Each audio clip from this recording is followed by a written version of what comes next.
March 14th, 1875. Monaghan Town, Ireland. When Dr. William Harbison entered the cottage of lacemaker Catherine Duffy, he expected to treat her for influenza. What he found instead stopped him cold. 3 dead canaries lay in their cage by the window. Catherine herself was convulsing on her bed, her fingernails turned blue-black, her skin taking on an unusual metallic sheen. But it was what the doctor discovered in her work basket that would unravel one of Victorian Ireland's most horrifying industrial poisonings, a crime hidden in plain sight for nearly 3 years, disguised as the unfortunate cost of women's work. In the corner of the room, spools of lace thread gleamed with an otherworldly brilliance. Too white, too perfect. When Dr. Harbison held them to the lamplight, fine particles of white powder drifted into the air like snow. The canaries hadn't died of disease, they'd died of poison, and Catherine Duffy was next. But the truth was far more terrifying than a single case of accidental poisoning. Before we uncover the truth about how Ireland's lace-making industry systematically poisoned hundreds of women while their pet birds served as unwitting sentinels of death, make sure to subscribe to Fear Abbey and ring that notification bell. We bring you the darkest, most forgotten chapters of history, the stories that textbooks deliberately omit. Drop a comment below telling us where you're watching from. We love hearing from our community of mystery seekers around the world. Now let's descend into a nightmare woven with thread and death. Ireland, 1872. The Great Famine was a generation past, but its shadow still darkened every cottage and field. In County Monaghan, poverty wasn't just a condition, it was a way of life, passed from mother to daughter like a grim inheritance. Lace-making offered a glimmer of hope in this bleakness. Throughout the 1860s and early 1870s, the cottage lace industry had exploded across Ireland's northern counties. Protestant and Catholic women alike bent over their pillows and bobbins, creating intricate patterns that would adorn the collars of London society ladies and the tablecloths of wealthy American homes. A skilled lacemaker could earn 3 to 5 shillings per week, not enough to thrive, but enough to keep a family from the workhouse. Monaghan Town served as the hub for this cottage industry. Middlemen called factors distributed raw materials to rural women and collected the finished lace, which they then sold to larger manufacturers in Belfast and Dublin. The system was simple, efficient, and utterly devoid of regulation or oversight. The factors operated from warehouses along the Dublin Road. Men like James Kerr and Thomas Brennan controlled the livelihoods of hundreds of families scattered across the countryside. They determined prices, set quality standards, and, most importantly, supplied the materials. Among the most sought-after materials was bleached linen thread, imported from England. The whiter the thread, the more valuable the lace. White symbolized purity, cleanliness, wealth. In the Victorian imagination, white lace was the very fabric of respectability. But achieving that perfect, luminous white required chemical intervention. In late 1872, a new supplier began providing thread to the Monaghan factors.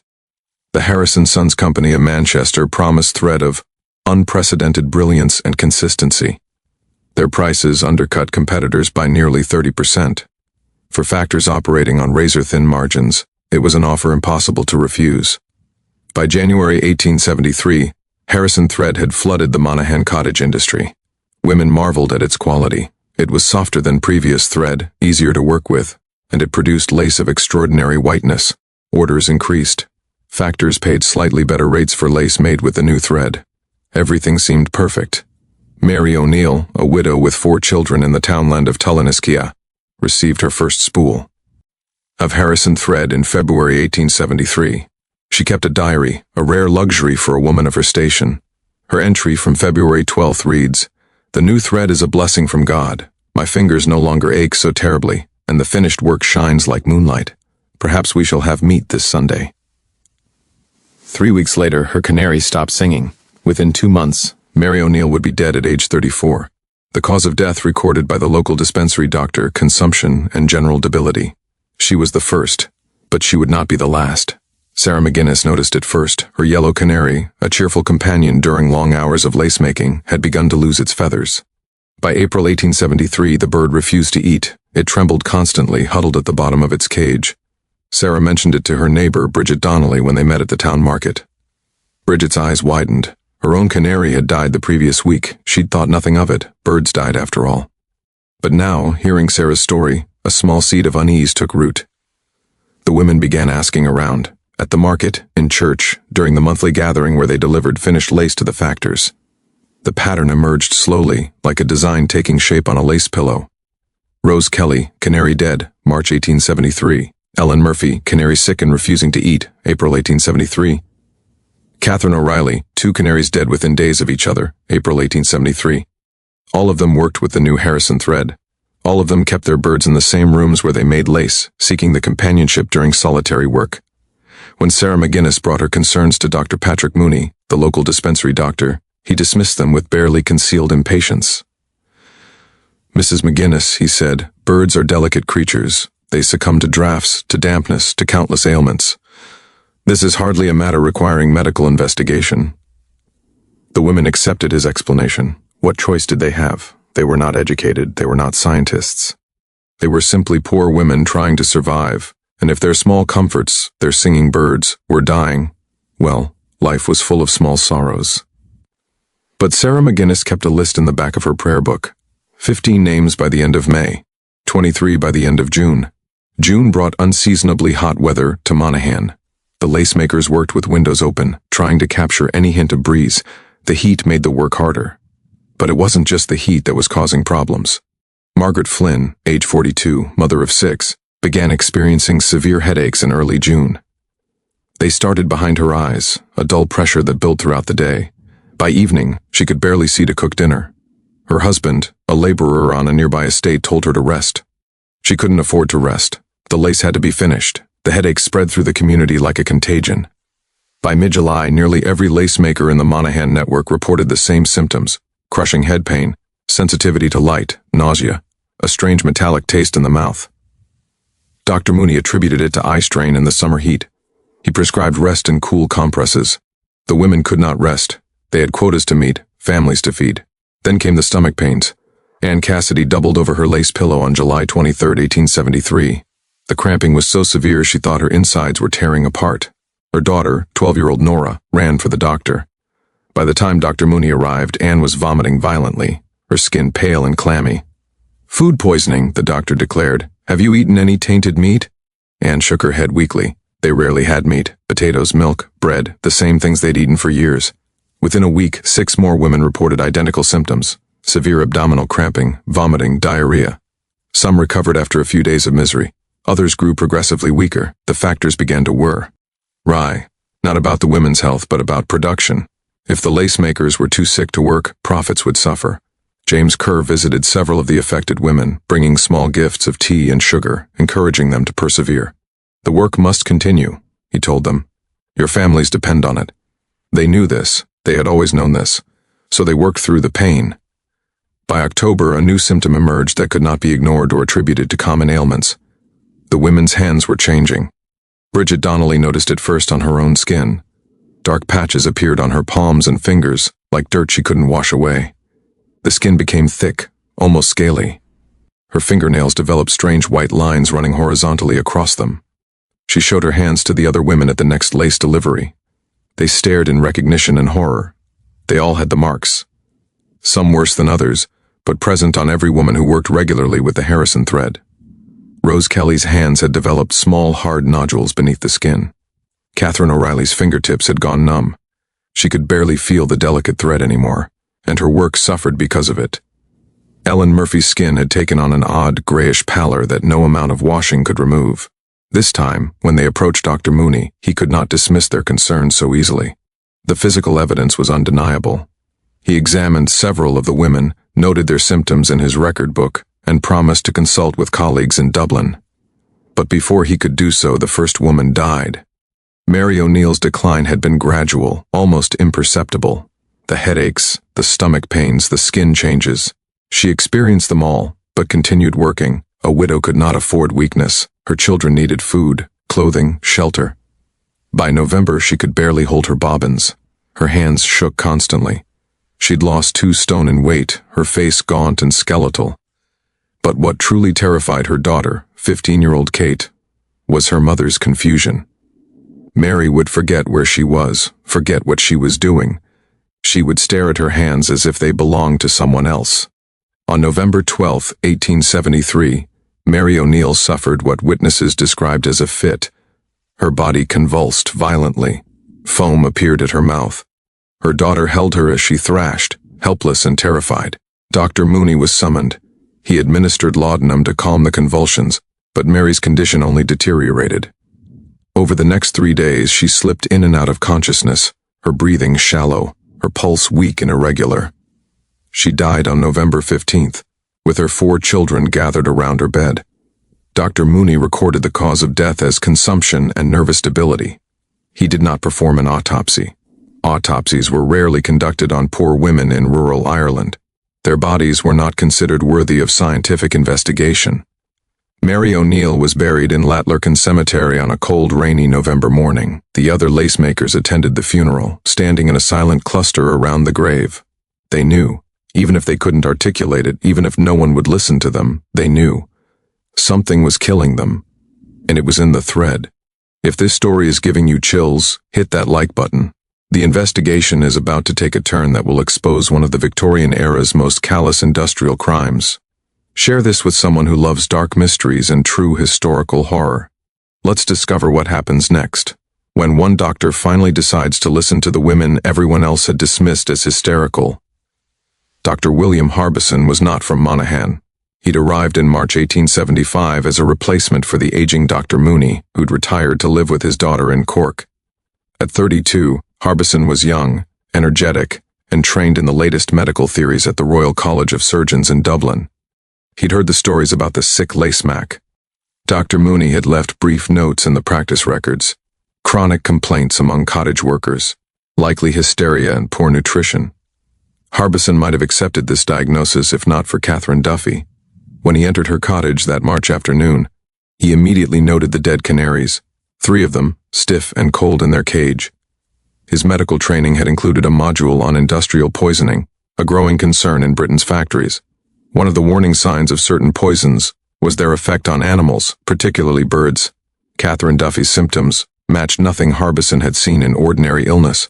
The blue-black fingernails, the metallic sheen to her skin, the way her body seemed to be shutting down system by system. He examined her work area carefully. The spools of thread, the half-finished lace. He picked up a spool and held it close. In the lamplight, he could see a fine white powder coating the thread, like frost on a winter morning. He wet his finger and touched it to the thread, then touched it to his tongue, a risky diagnostic technique, but one he'd been trained to use cautiously. The taste was unmistakable, sweet, slightly metallic. Arsenic. Harbison's mind raced. He'd read papers on arsenic poisoning and workers who handled certain dyes and chemicals. The symptoms matched perfectly. Gastrointestinal distress, skin lesions, peripheral neuropathy, convulsions.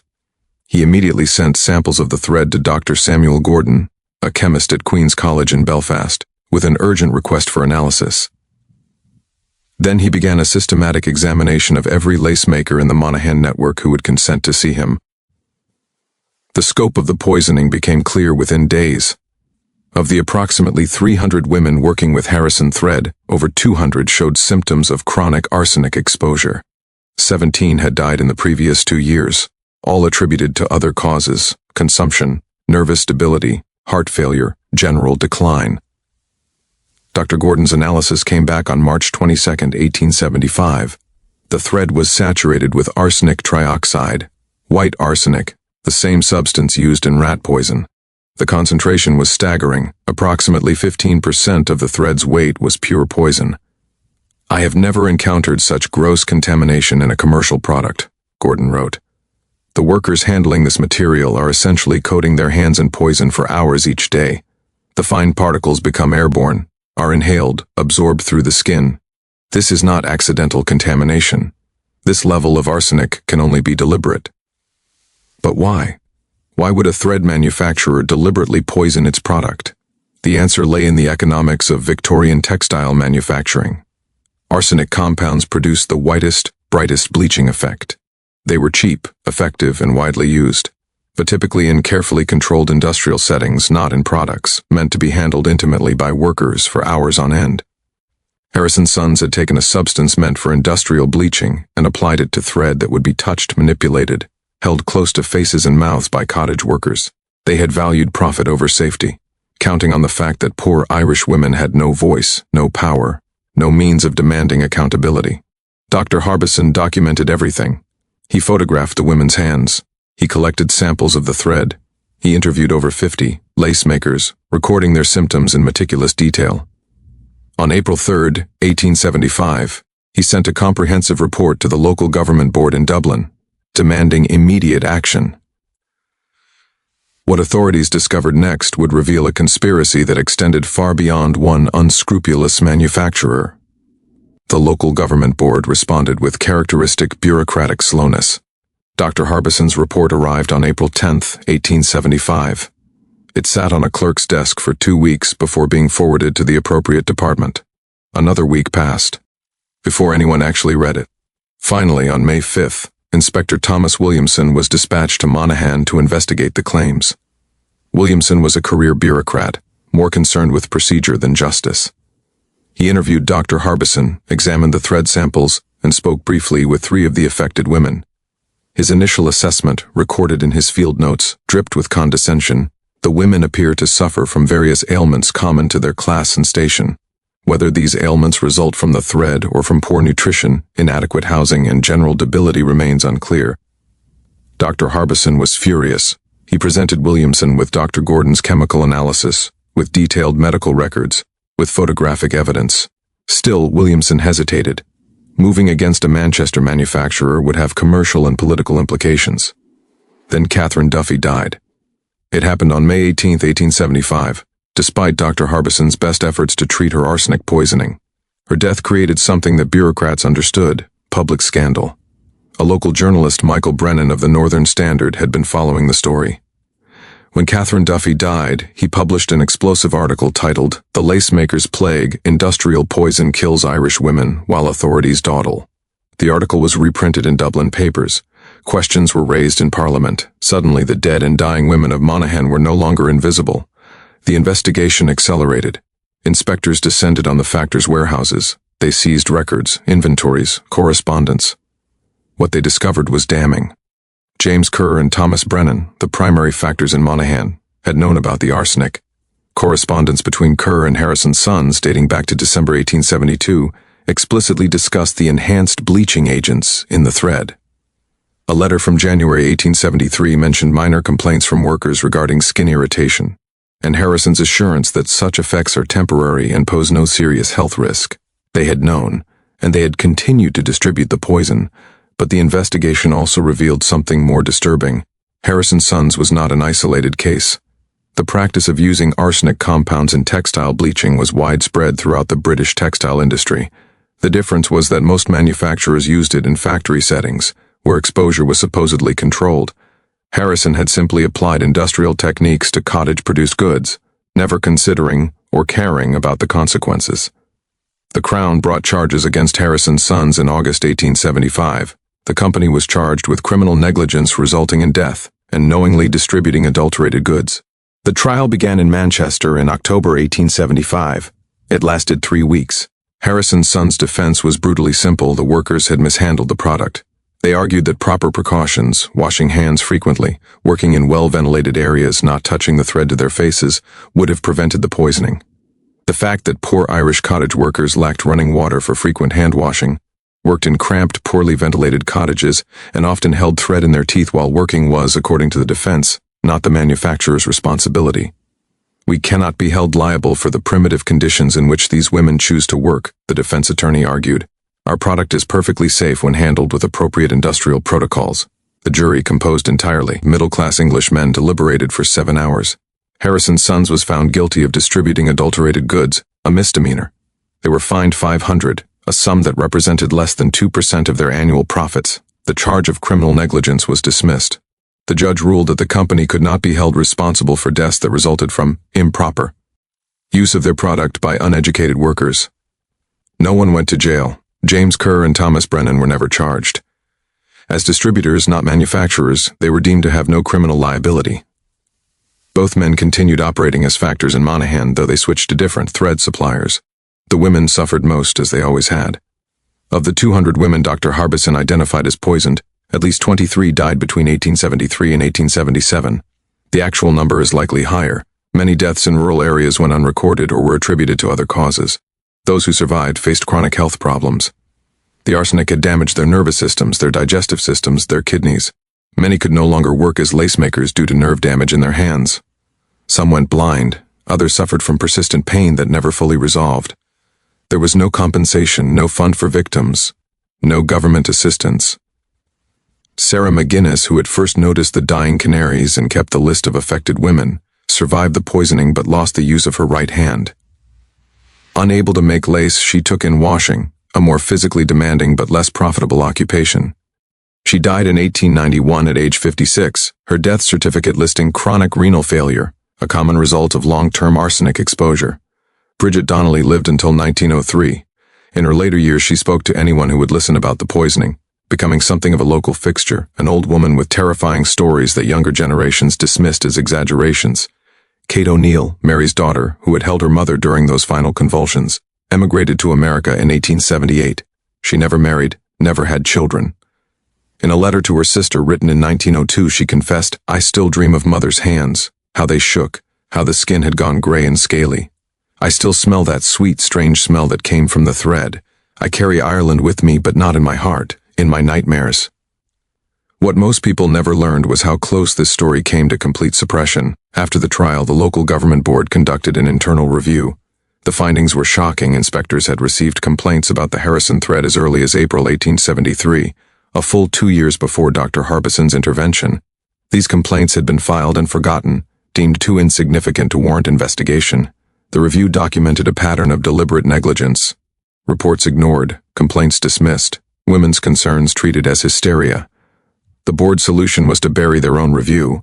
The document was classified as internal administrative matters and locked away in government archives, where it remained until historian Dr. Fiona McCarthy uncovered it in 2003 during research for her book Poison Threads: Women's Work in Industrial Disease in Victorian Ireland. The Monaghan arsenic poisoning was not an isolated incident. It was a symptom of a larger disease infecting Victorian industrial capitalism, the complete devaluation of working-class women's lives. The case did eventually contribute to legislative reform, though not as dramatically as it should have. The 1878 Factory and Workshop Act included new provisions requiring the labeling of poisonous substances in commercial goods. The 1895 Arsenic Act regulated the sale and use of arsenic compounds in consumer products. But cottage industries, the very sector where the Monaghan women worked, remained largely unregulated until well into the 20th century. The logic was simple and cruel. Factories could be inspected, but private homes could not. Women working in their own cottages were not protected by labor laws. They were not factory workers. They were not legally employees. They existed in a regulatory void. This meant that similar poisonings continued for decades. In 1889, lacemakers in Nottingham, England, suffered mercury poisoning from treated thread. In 1902, glove make RS in Cork, Ireland, were poisoned by chromium compounds in leather dyes. Each incident followed the same pattern. Women sickened and died. Authorities dawdled. Manufacturers escaped meaningful punishment. The dying birds of Monaghan did establish one unexpected legacy. The incident was documented in medical journals, and physicians began to recognize the value of keeping sensitive animals in industrial settings as early warning systems.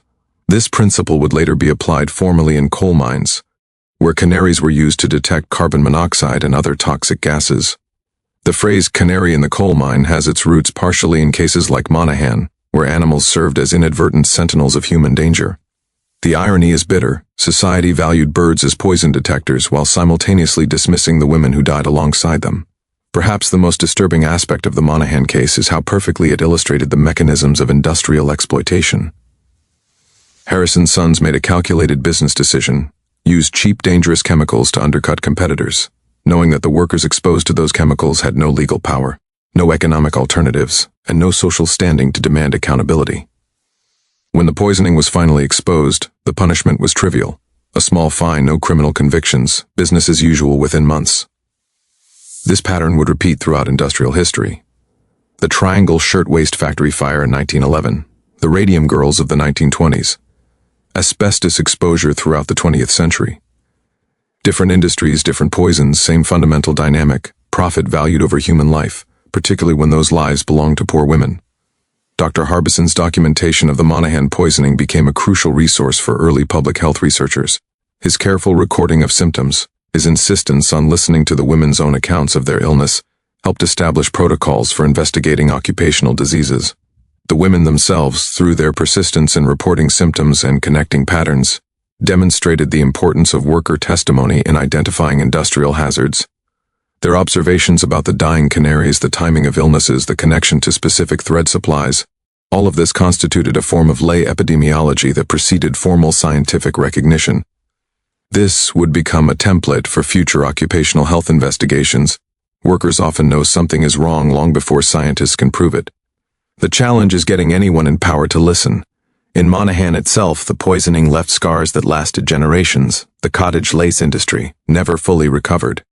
Women were understandably reluctant to continue work that had killed their mothers, sisters, neighbors. By 1900, Monaghan's lace production had declined by over 60%. The economic impact devastated families already living on the edge of survival. Ironically, the exposure of the poisoning created economic hardship by destroying the very industry that, despite its dangers, had provided crucial income. It's a cruel calculus: safety or survival, health or food, dignity or starvation. For decades, locals didn't speak much about the poisoning. It was a shameful episode, a reminder of their powerlessness. But in recent years, there has been a movement to commemorate the victims. In 2015, on the 140th anniversary of Dr. Harbison's discovery, a memorial was erected in Monaghan town. It consists of a bronze sculpture, a woman's hands holding lace, with a small canary perched on one finger. The inscription reads, "In memory of the lace makers of Monaghan who suffered and died from industrial poisoning, 1873 to 1875. Their voices, long silenced, speak still of injustice, endurance, and the price of beauty bought with blood." The memorial stands in Market Square, where the factors once distributed the poisoned thread, where women once gathered to deliver their work, where they whispered to each other about dying birds and strange illnesses that no one would take seriously. What do you think drove Harrison's sons to continue distributing poisoned thread even after receiving complaints? Was it pure greed or something darker, a fundamental belief that poor women's lives simply didn't matter? Leave your theories in the comments below. This story reveals something essential about how systems of power operate. They don't usually announce their cruelty. They simply ignore, delay, minimize, and dismiss until the victims are too sick, too dead, or too voiceless to demand justice. The women of Monaghan did demand justice. They spoke up, they reported their symptoms, they made connections that educated doctors had missed, and still, they were not heard until their bodies literally began to disintegrate. If this story moved you, hit that subscribe button. Fear Abbey brings you the forgotten chapters of history, the stories of ordinary people caught in extraordinary horror, often at the hands of institutions that should have protected them. Drop a comment telling us, what historical mystery should we investigate next? We love hearing from our community of truth seekers. See you in the next video, where we'll descend into another dark corner of history that the textbooks tried to erase. Remember, the past is not past. Its lessons echo in every workplace safety law, every regulation we take for granted, every moment someone in power decides whether to listen to the powerless. The Canaries died trying to warn us.